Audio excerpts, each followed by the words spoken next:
여러분 안녕하십니까? 벤자민의 공식 포착입니다. 만나서 반갑습니다.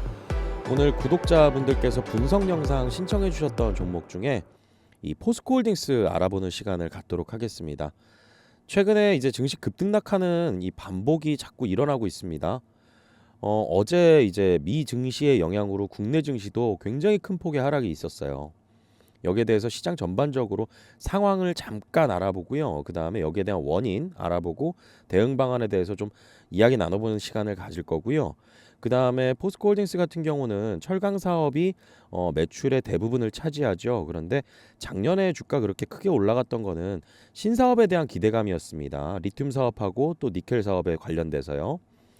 이 부분 관련해서 뭐 지금은 또 이 전기차 수요 회복에 대한 중요성을 저는 또 다시 한번 강조드리고 싶은데 실질적으로 어떤 부분들이 좀 개선이 되면은 전기차 수요 회복에 대해서 저희가 좀 긍정적인 전망을 가져볼 수 있을까? 여기에 대한 주요 요인들에 대해서 몇 가지 좀 체크를 해드릴 거예요. 그래서 이런 부분들은 실질적으로 뭐 레포트가 나와서 알 수 있는 부분이 아니라요. 여러분들이 체감하실 수도 있을 것 같아요. 제가 봤을 때는. 그 내용 말씀드릴 거고 그다음에 작년에 이 주가가 올라갔던 부분들은 기대감이었잖아요. 신사업에 대한 기대감이었는데 이제 올해 말부터는 실질적인 실적에 대한 기대감을 좀 가져볼 수 있는 그런 가시화되는 그런 과정이 저는 도래할 것이라고 생각을 하고 있습니다. 그래서 포스코홀딩스가 기업 설명회 했을 때 발표했던 공장 증설하고 그다음에 거기에 대한 준공하고 그다음에 실질적으로 공장이 가동되는 그런 시점들 좀 체크해 볼 필요가 있고요. 그다음에 리튬 사업이라고 본다라고 하면은 세계 최대 리튬 기업 한번 볼 필요가 있어요. 뭐냐면은 이제 미국의 어떤 이 기업의 실적 발표하고 난 다음에 국내 증시에 영향을 주는 경우가 있죠. 뭐 테슬라 실적 발표했는데 국내 2차 전지 전반적으로 영향을 주기도 하고 대장주들은 한번 볼 필요가 있습니다. 그래서 리튬 대장주라고 한다라 그러면은 국내에서는 포스코홀딩스가 당연한데요. 전 세계적으로 글로벌리하게 본다라고 하면은 미국의 엘보말이라는 회사입니다. 이번 기업 설명회 하고 이 IR 하면서 리튬 가격에 대한 전망에 대해서 얘기를 했는데요. 이 부분 또 살펴보는 시간을 가져갈 거고요. 그 다음에 여러분들께서 재료라고 한다라고 하면 리튬에 대한 재료. 뭐 전기차 시장 이렇게 안 좋은데 무슨 리튬 가격 이렇게 안 좋은데 무슨 재료가 되겠어? 라고 생각하실 수도 있겠는데요. 제가 지금까지 경험해 본 바로는 항상 사양 산업이 아니라고 한다라 그러면 그 경기에 대한 그리고 산업에 대한 사이클은 항상 순환했습니다. 좋은 시기가 있으면 안 좋은 시기가 찾아오고요. 안 좋은 시기가 있으면 또 좋은 시기가 도래합니다. 뭐 삼성전자만 보셔도 아실 겁니다. 그래서 25년부터 적용되는 해외 우려단체 FEOC 규정에서 탈중국화 핵심 광물은 거기에서 리튬이 가장 중요하다. 이 부분에 대한 이야기를 또 드려볼 겁니다. 이런 것들은 다 여러분들께서 기억을 해두신다라고 하면은 이 투자하시면서 앞으로 나올 재료들을 내가 먼저 좀 인사이트를 갖고 대비를 할 수 있는 그런 내용들에 해당할 거라고 저는 생각합니다. 자, 그리고 영상 끝까지 시청해 주시면은요, 제가 마지막 부분에 선물을 하나 좀 준비했습니다. 제가 직접 만든 이 공시 검색으로 종목 발굴하는 방법이 있거든요. 이 자료집이 있어요. 제가 직접 작성한 자료집이 그거 여러분들께 보내드리는 방법 설명드릴 겁니다. 자, 우선 금일 시장 보면은 뭐 코스피 같은 경우는 마이너스 3.65 하락했고요. 그 다음에 코스닥은 마이너스 4.20% 하락했습니다. 투자자 매매 동향에서는 개인만 이 거래소 코스피하고 코스닥 그리고 선물 시장에서 다 순매수로 들어왔어요. 참 반대되는 모습이죠. 오늘 같은 시장에서는 또 이 외국인들 같은 경우는 다 나가 버렸습니다. 뭐 거래소, 코스닥, 선물 시장 뭐 할 것 없이 다 나갔어요. 그리고 기관 같은 경우는 선물 시장만 이제 좀 들어왔고요. 그래서 지금 고객 예탁금 같은 경우도 좀 많이 빠졌습니다.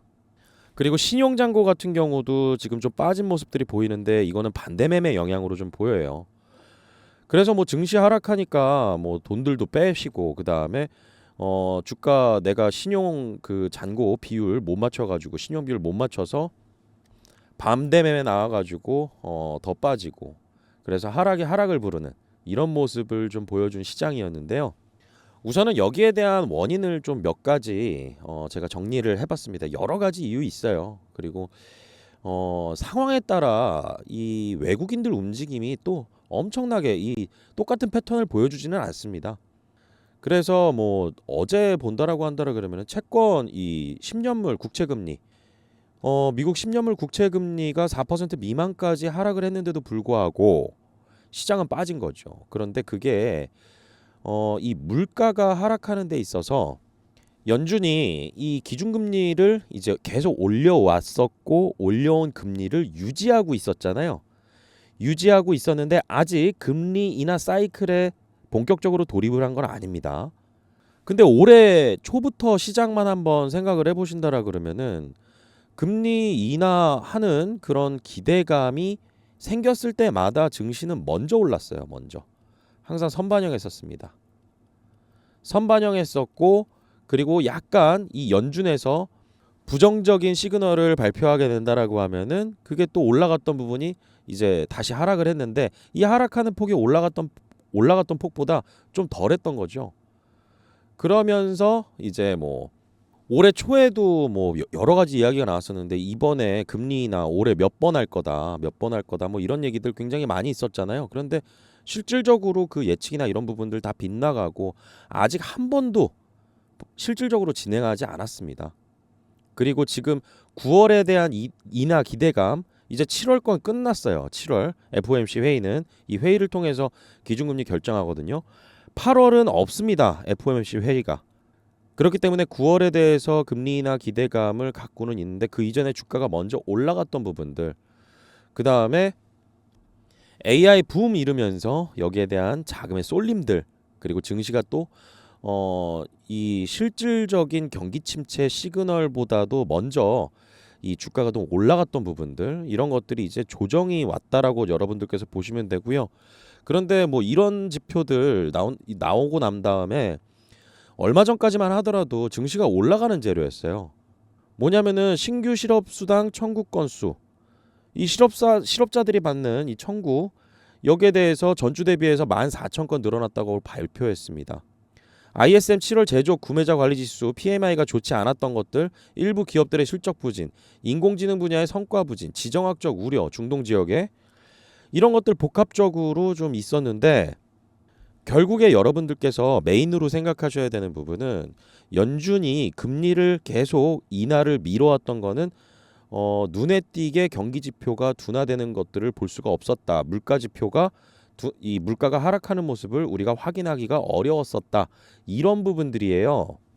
근데 시장은 참 얄궂은 게요. 이런 내용들 나와서 뭐 고용 지표 안 좋게 나오고 물가 하락하는 모습 보이고 뭐 그렇더라 그러면은 이건 경기 침체 신호입니다. 경기 침체. 경기 침체 신호인데 그때는 기준금리 인하 기대감으로 증시가 먼저 시장에서는 뭔가 이 자꾸 돈을 벌려고 돈이 움직여 다니거든요. 그런데 그때는 이렇게 올라가다가 이거 진짜 경기 침체 세게 오는 거 아니야? 이런 우려가 생겨버린 거죠. 우려가. 역사적으로 뭐 인플레이션 뭐 저희가 이제 경제 활동하는 과정에 있어서 소득은 그대로인데 물가가 상승해 가지고 실질 구매력이나 이런 것들이 낮아지게 되는 거 이런 거 굉장히 불만이잖아요. 그런데 경제적으로는 이제 과거 사례에서 봤을 때 역사적으로 봤을 때 D의 공포가 훨씬 더 무섭다라고 했었어요. D의 공포.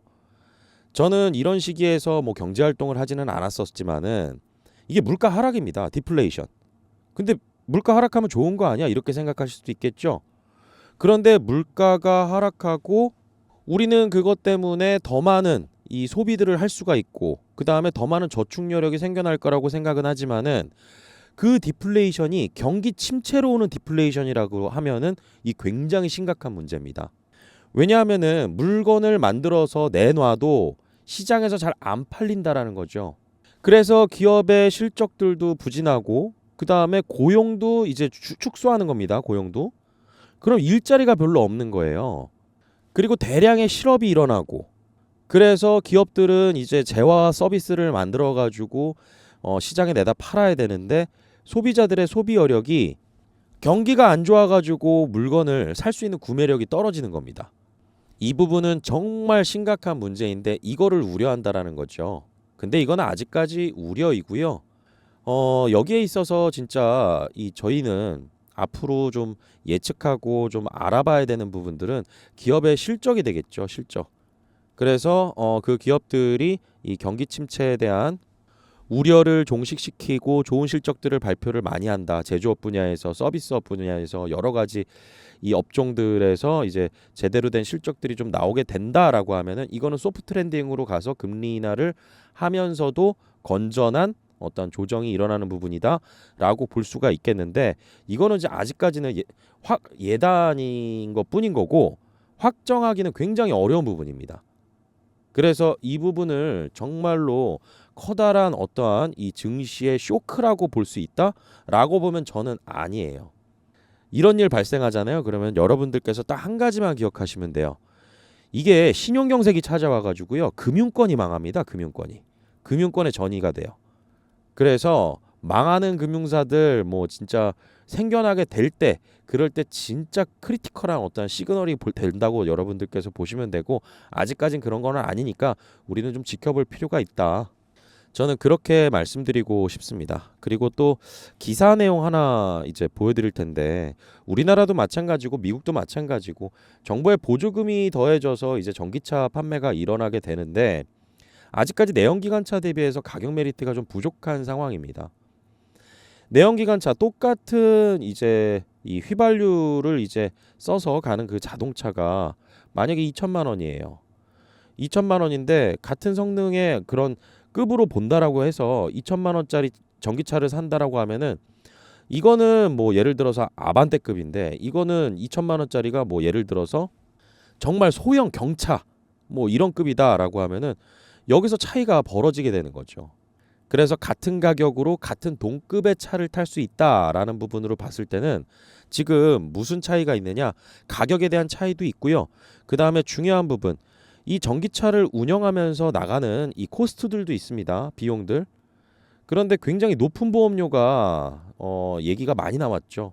그리고 얼마 전에 전기차 화재로 인해서 이 보험사들 같은 경우도 이 전기차가 열폭주하게 되면은 배상해줘야 되는 금액들이 엄청나게 커요. 그러다 보니까 상대적으로 높은 보험료, 이것도 전기차 수요에 있어서 최초의 이노베이터 아니면 얼리 어댑터들, 이런 분들 빼고 다수의 수용자들이 여기에 대해서 인정하기에는 좀 맞지 않는 부분이 되는 거죠.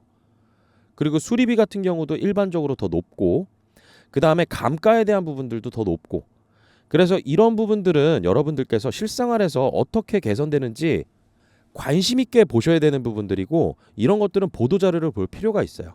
보도자료를 볼 필요가 있고, 정부의 정책적인 지원이 어떤 부분들이 또 여기서 또 나올 수 있는지, 이런 것들도 볼 수가 있습니다. 그래서 이러한 이 주요 고려사항들의 어떠한 전기차 전환에 있어서 좀 걸림돌이 되는 그러한 요소들이 좀 해소되는 부분들을 저희는 좀 잘 관찰할 필요가 있다. 그리고 캐즘 구간 초기 수요자 이외의 다수 수용자들이 이 만족할 수 있는 인프라와 가격 메리트는, 여러분들께서는 IRA는 지속적으로 중요할 거라고 꼭 기억을 해두셔야 돼요. 우리나라 내수 시장이 좁습니다. 수출로 먹고 사는 나라예요. 그래서 무역 수지 엄청나게 중요하게 보잖아요. 그렇기 때문에 그 중에서 북미 시장 엄청나게 크고요. 유럽 시장 큽니다. 그래서 또 그 중에서 북미 시장이 굉장히 크고, 저는 개인적으로 국내에 이 전기차 만드는 회사 중에서도 또 현대차, 기아차 굉장히 거는 기대가 큽니다. 그래서 이 북미 시장에서 얼마나 그 미국의 이 비위를 잘 맞춰주면서 우리가 물건을 잘 팔고 돈도 벌어가느냐, 그리고 줄 건 주고 받을 건 받아오느냐, 이런 부분들 잘 따져봐야 되겠죠. 그래서 이 IRA 관련해서 좀 말씀드릴 겁니다. 이제 자, 우선은 이 IRA를 이해하는 데 있어서 제가 쉽게 그냥 몇 가지만 정리를 해드려 볼게요. 주요 내용만. 미국에서 이 전기차가 판매가 될 때 정부의 세제 혜택이 들어갑니다. 배터리 부품 관련해서 $3,750, 그 다음에 핵심 광물 관련해 가지고 $3,750, 합해서 $7,500입니다. $7,500의 세제 혜택을 지원을 해주고, 이만큼 소비자들은 원래 판매 가격이 이걸 그냥 1,000만 원이라고 가정을 할게요. 좀 계산하기 쉽게. 예를 들어서 전기차가 이제 출시가 됐는데 뭐 이 차량 가격이 6천만 원입니다. 6천만 원인데 이 1천만 원의 지원을 받아서 5천만 원에 살 수가 있어요. 이거 너무 센가요? 뭐 예를 들어서 뭐 한 4천만 원짜리 전기차인데 3천만 원에 살 수 있어요. 이렇게 하면은 좀 더 이해가 되실 것 같아요. 뭐 예를 들어서 이렇게 1천만 원의 가격 메리트가 있는 그런 차량, 이 차량에 1천만 원이라는 그런 세제 지원을 받기 위해서는 배터리 부품 관련해서는 24년부터 적용이 됩니다. 됐어요. 올해부터. 그런데 핵심 광물 관련해서 예를 들면은 여러분들께서 이제 우리나라가 굉장히 잘 만드는 배터리 NCM 3원계 배터리 있죠. 그 3원계 배터리 이 NCM 그다음에 NCA 그다음에 NCMA 이런 식으로 해서 이게 다 광물들이죠. 그래서 니켈, 코발트, 망간, 알루미늄 여기에 또 리튬 이런 것들은 핵심 광물로 분류가 돼요. 근데 이쪽 이 핵심 광물 시장을 중국이 엄청나게 꽉 잡고 있습니다. 그렇기 때문에 인플레이션 감축 법안의 명분 자체는 기후변화 대응이라고 하지만은 그 다음에 인플레이션을 줄이는 부분에 있어서 이 자동차 말고도 다른 데도 있지만은 이렇게 이 내구재 같은 경우도 가격 혜택 이렇게 주게 된다라고 하면은 판매 촉진 효과도 있는 데다가 또 이 차량 가격이 낮춰지는 효과도 있는 데다가 이런 부분들 때문에 내었지만은 실질적으로 그 이면에서는 중국을 잡겠다라는 얘기입니다. 견제하고 트럼프가 된다 하더라도 중국 견제 기조는 계속 이어질 수밖에 없어요. 지금 바이든 행정부도 똑같은데요. 그래서 여기 보시면은요. 우려국 FEOC라고 한다라 그러면은 해외 우려 단체입니다. Foreign Entity of Concern이라고 해가지고요. 여기에는 나라를 4개를 먼저 지정을 했어요. 중국, 러시아, 북한, 이란 이 나라의 기업들을 전부 통칭하는 게 아니라 이 나라의 정부의 통제를 받는 그 기업에서 만약에 니켈 가져다 쓰고 리튬 가져다 쓰고 코발트, 망간, 알루미늄 가져다 써서 전구체 만들고 양극재 만들고 이런 것들 가지고 만들어진 배터리가 장착된 전기차에는 세제 지원 혜택에 있어서 핵심 광물에 있어서 3,750달러 25년부터 적용된다라는 겁니다. 리튬 굉장히 중요하겠죠. 그래서 이 리튬 가격이 지금은 굉장히 바닥 구간에 다시 와 있는데 전기차 수요 회복이라는 부분에 있어서 아까 제가 몇 가지 이 소비자들의 소비를 좀 유발시키는 그런 주요 고려 사항들 말씀드렸죠. 이런 것들 해소돼 가면서 그 다음에 또 미국 시장 우리나라가 수출 많이 하는 나라고 그 다음에 그 미국 시장에서 판매되는 전기차 여기에 세제 지원 혜택을 받는 이런 부분에 있어서 여러분들이 만약에 전기자동차를 만드는 회사의 경영진이라고 한다라 그러면은 이런 핵심 광물들 어디 거 갖다 쓰실 거예요? 중국 거 갖다 쓰면 안 되겠죠. 그래서 엄청나게 고려하는 부분입니다. 이거는 업계에서도. 왜냐하면은 내가 전기차를 만들어서 소비자들한테 팔아야 되는데 나와의 경쟁 업체인 저 A라는 기업은 이 한국에서 잘 가져다 써서 이 리튬하고 니켈, 코발트, 망간, 알루미늄 다 중국 쪽에서 해당되는 거 아니에요. 그렇기 때문에 한국 쪽에서 잘 가져다 써가지고 여기는 부품 관련해서 3,750달러, 핵심 광물 관련해서 3,750달러, 7,500달러의 세제 혜택을 다 세제 지원을 다 받으면서 차량을 판매해요. 나는 근데 싸다고 이 중국에서 그냥 가져다 썼더니 이거 해당이 안 된대요. 저 금액 자체만큼 커버하기가 쉽지가 않을 겁니다. 중국의 이 리튬 가격이나 니켈 가격 이런 것들이 엄청나게 싸다 하더라도요. 안 됩니다. 그러니까 리튬 가격이 중국에서 지금 제가 중국이라고 얘기하지만은 좀 많은 기업들이 해당이 되는 걸로 알려져 있습니다. 그래서 그냥 통칭을 할게요. 그래서 그런 리튬을 이제 중국에서 가져다가 써서 전기차를 만든다.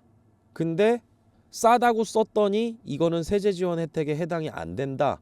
여기에 대한 리스크를 지금 다 회피하려고 합니다. 그렇게 되면은 미국과 FTA가 체결된 국가 아니면 또 제3국인데 미국 쪽에서 인정하는 나라들 이런 쪽에서 가져와서 재련을 하고 가공을 해가지고 그렇게 만들어진 리튬들 이런 것들 같은 경우는 프리미엄이 붙을 가능성에 대해서 실질적으로 포스코홀딩스 측에서도 언급을 한 적이 있습니다. 이건 아직 확정은 아니에요. 그렇기 때문에 25년부터 적용되는 거 올해 벌써 8월이잖아요. 이 몇 달 안 남았습니다. 제가 작년에도 지금 이 24년 배터리 부품 관련해 가지고도 굉장히 많이 얘기를 엄청나게 들였었거든요. 이거 23년도에 이거 적용되자마자 막 날라간 기업들 막 있었죠. 근데 그 이전에는 어느 정도 좀 시그널이 있었었고 실질적으로는 홍보될 때까지 많은 사람들이 얘기할 때까지 시차가 좀 걸립니다. 그래서 여러분들께서 좀 미리 알아놓으시면 좋을 것 같아요. 자, 그리고 작년 같은 경우는 이 신사업에 대한 부분, 이 리튬 생산과 그다음에 매출과 실적에 대한 부분들, 그리고 니켈 이런 부분들에 대해서 기대감으로 올라갔던 주가였다라고 하면은 이제는 차근차근 실적을 쌓아가는 시기가 찾아올 거라고 보여집니다.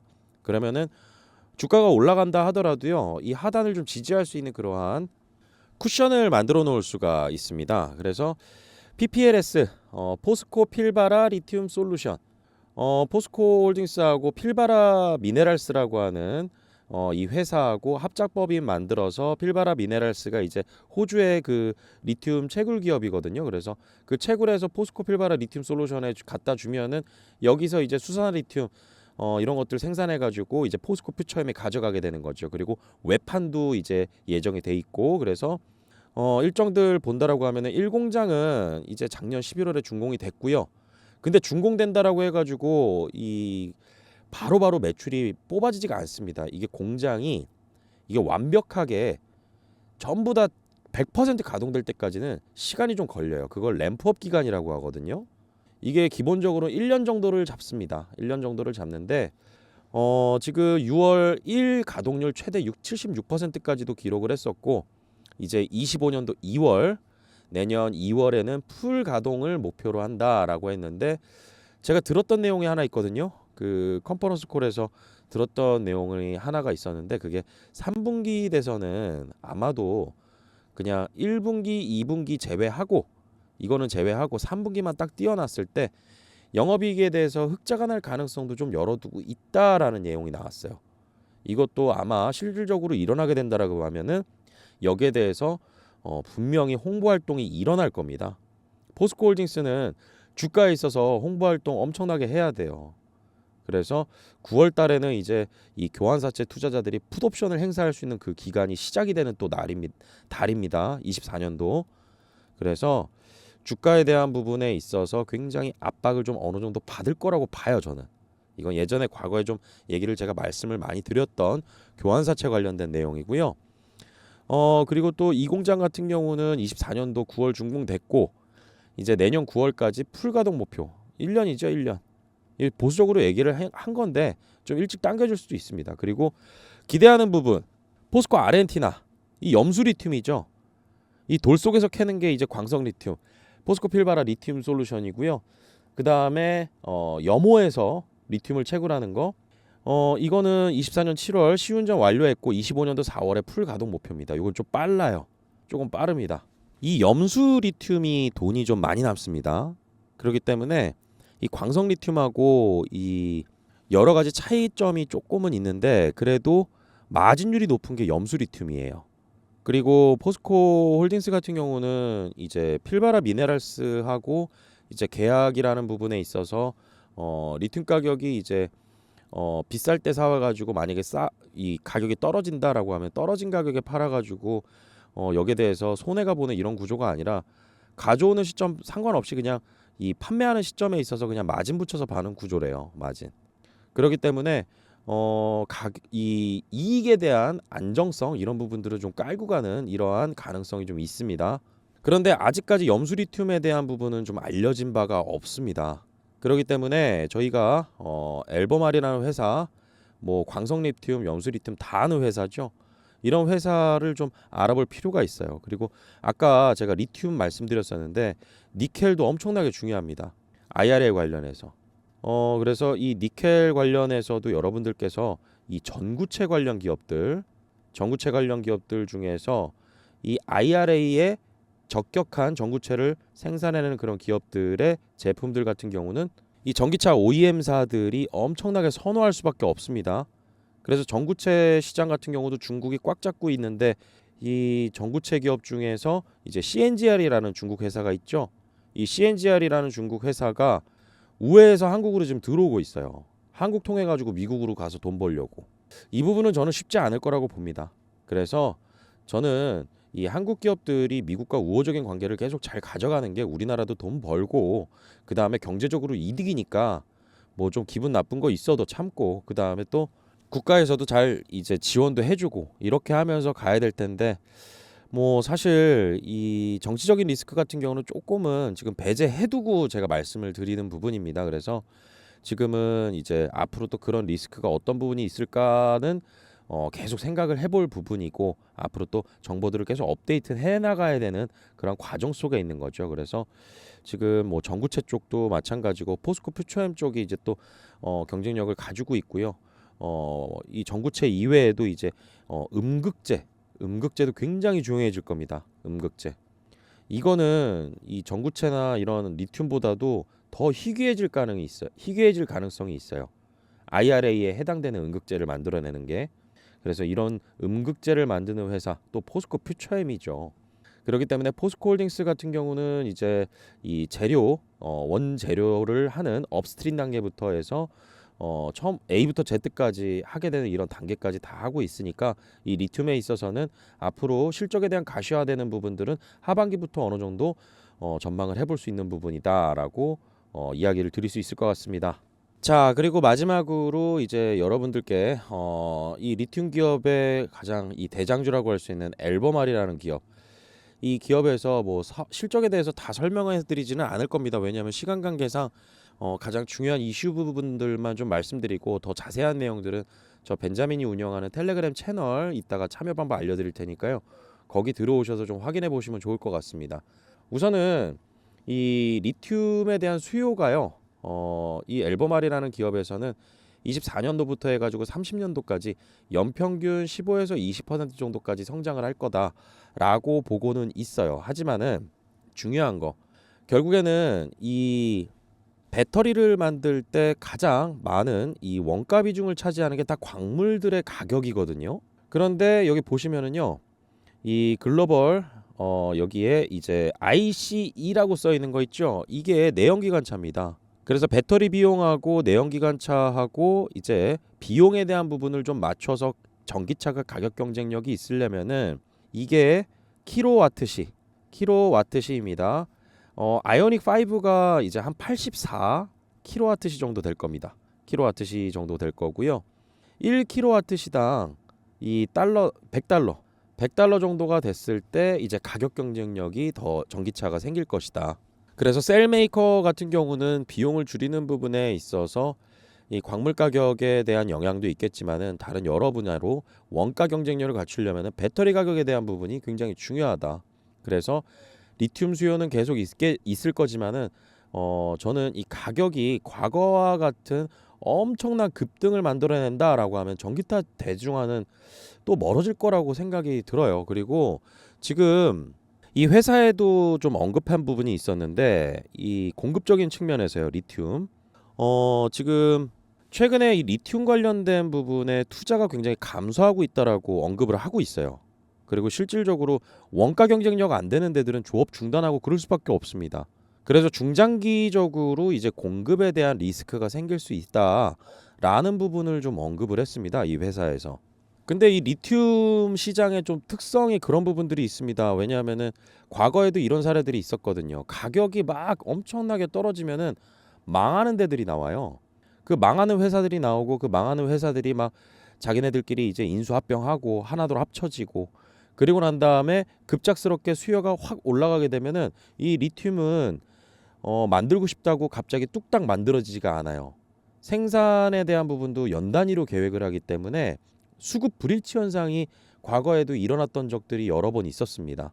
그래서 이런 비정상적인 가격으로 이제 치솟았을 때 진정한 전기차 수요가 끌어올리는 리튬 가격의 상승 이런 부분들이 아니라 수급 불일치 현상으로 올라갔을 때는 어떻게 보면 수익성 개선에 있어서 이제 효과는 좀 있을 수 있겠지만은 포스코홀딩스나 아니면 리튬을 생산하는 기업들, 에코프로 이노베이션 같은 그런 데들도 있겠지만은 지금 이 부분에 대해서 저희가 지금 확정적으로 나온 건 아니고 이건 예상입니다. 예상이기 때문에 이런 부분들을 좀 잘 정립을 시켜놓고 앞으로의 이 미래 전망에 대해서 자꾸 자료들을 찾아보면서 생각을 해보는 거 이런 것들이 투자에 있어서 굉장히 중요하지 않을까요? 앨범할 실적 이 작년 대비해 가지고는 굉장히 또 하락을 했습니다. 하지만은 이 내용에서는 이제 또 이 킬로당 15달러 정도는 24년도에 갈 거다라고 하는 그런 예측이 좀 있었는데요. 이게 어떤 수치로 보시면 되냐라고 하면은 이게 저희가 이제 런던 금속거래소에서 톤당으로 좀 많이 보거든요.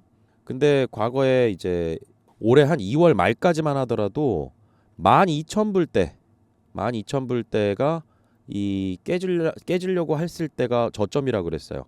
그리고 난 다음에 다시 올라갑니다. 그래서 지금 12,000불 깨졌거든요. 이거 15,000불이라고 보시면 됩니다. 그래서 엄청나게 과거와 같은 뭐 5만 불 이상의 어떠한 가격대는 아니지만은 그래도 수급에 있어서 그리고 또 가격선에 있어서 지금 현재 수준은 또 낮다라고 판단될 수가 있다라고 보는 거겠죠. 기업의 예측을 100%다 받아들여서도 안 되지만은 이쪽과 이제 다른 쪽과도 이제 비교해 보는 것도 저는 굉장히 중요하다라고 봐요. 그래서 리튬 가격의 추세나 이런 부분들 지속적으로 관찰하다 보면은 이제 앞으로 이제 포스코홀딩스의 먹거리들 하반기부터 슬슬 이제 재무제표나 실적으로 잡히게 될 겁니다. 이런 부분들 상당히 뜯어볼 때 이제 긴장되고 또 설레일 수도 있을 것 같아요. 자, 그리고 오늘 포스코홀딩스에 대해서 좀 많은 내용들을 좀 압축해가지고 최대한 말씀드린다고 했는데 또 시간이 좀 길어졌습니다. 더 말씀드리고 싶은 내용들이 많이 있는데요. 여러분들께서 고민하고 있는 종목들이나 이런 것들 분석하는 영상을 요청하는 방법이 있어요. 이 1688-6491 저 벤자민으로 통하는 대표 번호입니다. 저는 참투자자문에 소속되어 있고요.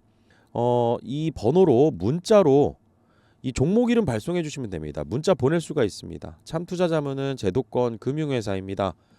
구독과 좋아요 꼭 눌러주신 다음에 이렇게 종목 이름 저 벤자민으로 통하는 대표 번호 1688-6491로 보내주시면 제가 그 종목들 다 반영해 가지고요 영상 제작할 때 꼭 참고합니다. 그리고 문자 발송하신 분들께는 선물도 드리는데요. 참투자자문에서 제공하는 이제 지금 시점에서 앞으로 좋은 주가 흐름 좀 예상되는 유망 종목 레포트 이거 받아보실 수가 있습니다. 옛날엔 자문사 레포트 받아보기 되게 쉽지 않았어요. 저희가 증권사 레포트는 이게 대체적으로 펀드 매니저나 바이사이드 쪽에 이제 제공하는 게 대부분이었거든요. 일반 개인 투자자들이 보기엔 좀 어렵잖아요. 그래서 이 자문사 같은 경우는 예전에 이 스타 펀드 매니저들이 나와서 이렇게 창업하고 이랬던 곳인데 좀 대중화가 많이 일어났습니다. 그래서 이런 것들 무료로 드리니까요. 이 종목 리포트 참고해 보시면은 앞으로 신규 종목 발굴하시는데 굉장히 이 도움이 되실 겁니다. 그리고 저 벤자민이 보내드리는 공시검색 종목 발굴법 유상증자 편입니다. 제가 직접 만들었고요. 이 자료집 보시면은 공시 검색하시면서 여러분들께서 신규 종목 발굴하는 방법 그리고 유상증자는 또 어떻게 이해해야 되는지 좀 최대한 쉽게 이해하기 쉽게 써놓은 자료집입니다. 그래서 여러 가지 내용들을 썼습니다. 뭐 거래소에서 검색하는 방법들, 그 다음에 주가에 주요 영향을 주는 공시 키워드, 어떤 키워드들을 보고 어떤 공시 제목들을 좀 잘 찾아보면 좋은지, 그리고 여기에서 주주 배정 유상증자 나왔을 때, 삼자 배정 유상증자 나왔을 때 이 주가 대응 어떻게 해야 되는지 제가 좀 썼습니다. 그래서 사례를 바탕으로 썼기 때문에 아마 이해하시는 데는 또 확실하게 저는 쉽다라고 생각이 듭니다. 그래서 이 자료집 받아보고 싶으신 분들은요 무료로 제가 보내드립니다. 이 번호 1688-6491 이 위에 번호 보이시죠? 이 번호로 문자로 공시라고 보내주세요. 그럼 제가 이 자료 다 한 분도 빠짐없이 보내드립니다. 여러분들께서 제가 올려드리는 영상 보시면은요 이 하단에 더보기 버튼이 있어요. 이 더보기 버튼 누르시면은 여기에 텔레그램 링크 이제 제가 써놨거든요. 그래서 이 텔레그램 링크 클릭하시고 이렇게 화면이 나오면은 이 조인 채널이라는 버튼을 누르시면은 이 채널에 입장이 가능하십니다. 이 협회에서 제공하는 어떠한 투자자 보호 교육, 그 다음에 이 보수 교육들 다 받아야지만 이 자문 인력을 유지할 수가 있습니다. 그래서 여러분들께서는 이런 부분들 전문성 꼭 확인하시는 게 필요하고요. 제가 아까 그 자료집 같은 경우는 꼭 이 문자 보내주신 분들에게만 보내드리는데요. 지금 여기 보이시는 거 이거 지금 다 사칭입니다. 저를 사칭하는 채널이에요.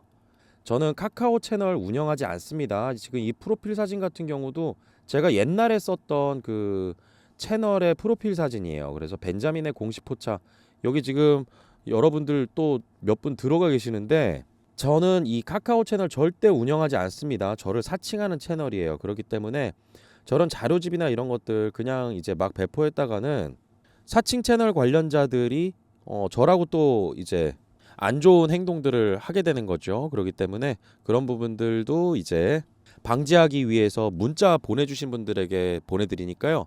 아까 그 자료집 이 공시 검색으로 종목 발굴하는 방법 이거 받아보시면은요 아마도 투자 판단하시고 종목 발굴하시는데 이 굉장히 좀 도움이 되실 겁니다. 제가 심혈을 기울여서 좀 썼고요. 그 다음에 시리즈로 또 계속 나올 겁니다. 유상증자 썼으니까요. 이제 무상증자 나올 거고요. 무상증자가 나오고 나면은 뭐가 완성이 되느냐? 바로 유무상증자가 완성이 되는 거죠.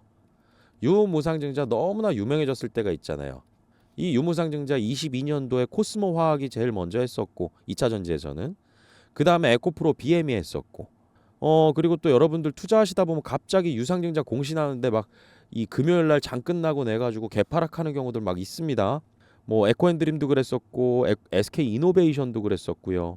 일진전기도 거기에 좀 영향을 받았었어요. 근데 그 유상증자 위에 주가가 얼마나 그렇게 상승할 수 있었던 이유들 그런 것들은 케이스로 찾아보셔야 돼요. 그래서 이 자료집 같은 경우는 아마도 투자 판단하시는데 굉장히 도움이 되실 겁니다. 그래서 위에 번호 1688-6491 이 번호로 문자로 공시라고 보내주시는 분들에게는요.